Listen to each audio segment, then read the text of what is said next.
Hi, good? Okay. Sorry, we start over? You're good, man. Just keep going. Okay. This Phenomenon 2014 is actually a really good idea. I was a bit skeptical at first, who are these people to come talk to us, what are they about, but we have all these people come to talk to us about being doctors and lawyers and things like that. It doesn't quite grasp, what exactly I wanted to do, and I was kind of scared what I wanted to be, but the fact that these people here, Lightning Cloud, being here, really helped. Really big impact. I'm not afraid to actually chase what I want to do anymore. You just heard the voice of a student who attended the very first Phenomenon event. Our city benefits when we empower all of our citizens to be who they want to be, when and how they want. My name is Rich Dancer, and this is why I founded Phenomenon210. I've been on different boards and committees, and of course I've been in my 20s, mid to late 20s or 30s throughout the entire process. And I've been the youngest person or one of the younger people on the board or that committee most every time.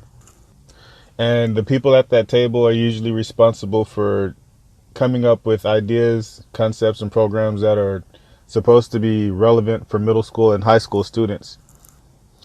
The only time that becomes an issue, and the only reason sometimes I see that as an issue, is because we start going down the path of exclusivity, thinking about how our bank accounts are set up and, the resources that we have available to us, and we start holding everyone to that standard.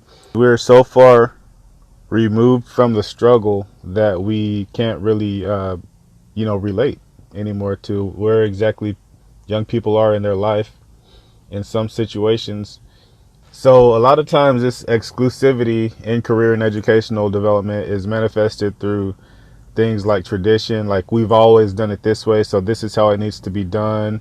We come up with ideas that dictate that a student has to pay this certain amount of money, and that shouldn't be too much for them to pay, him or her to pay.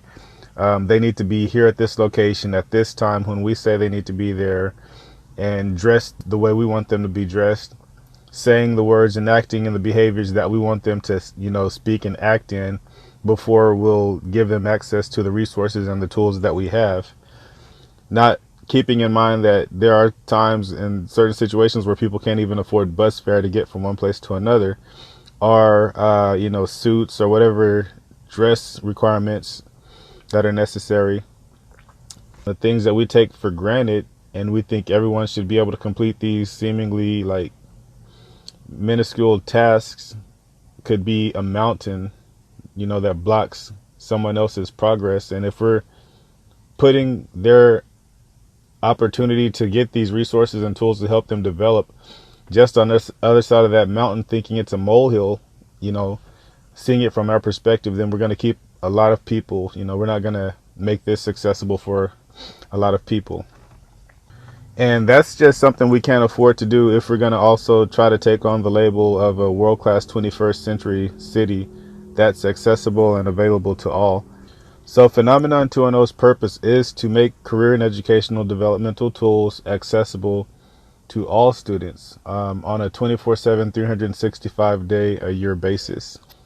It's for students, by students. It's student-based programming, and these are all young people that have accomplished in their life. They've overcome their obstacles, a lot of their obstacles in life, and now without an agenda other than just wanting to see their peers succeed, and get to a level of their own happiness and the ability to chase after their goals and dreams. That's what they bring to the table. There's no ulterior motives or hidden agendas or anything like that. They are just there wanting to help their peers experience the fullness of life and joy that they are experiencing. So that's what Phenomenon210 is nurturing. That's what we're trying to develop and help bring that to the forefront.